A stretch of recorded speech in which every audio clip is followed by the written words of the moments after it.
வணக்கம் நண்பர்களே, நான் உங்கள் கிராமத்து விவசாயி. இப்படி ஒரு நிலைமை நம்ம 3 ஏக்கர் கரும்பு தோட்டத்துக்கு வரக்கூடாதுன்னு நினச்சினேங்க. அக்கம் பக்கத்தில் கடனை வாங்கி எப்படியாவது நம்ம இந்த கரும்பில் போட்ட பணத்தை எடுத்துட மாட்டோமான்னு தோணுதுங்க. என்னாச்சுன்னு பார்த்தீங்கன்னா, நம்ம ஊரில் நேற்று நல்ல மழைங்க. மழை மட்டும் வந்திருந்தா கூட பரவாயில்லைங்க.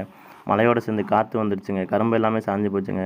இப்போ நீங்கள்லாம் நினைப்பீங்க, நல்லா இருக்க கரும்பில் இப்படி ஒரு வீடியோ போட்டு வியூஸ் லைக்கும் வாங்குறதுக்காக வீடியோ போடுற இடம் அப்படின்னு நினைப்பீங்க. ஒரு விவசாயியோட கஷ்டம் இன்னொரு விவசாயிக்கு மட்டும்தாங்க தெரியும். நம்ம வயலில் ஒரு வேலை பார்க்கலாம் அப்படின்னு நினச்சி தாங்க வந்தோம். ஆனால் கரும்பு இப்படி இருக்கிறத பார்த்தா என்ன பண்ணுறதுனே தெரியலைங்க.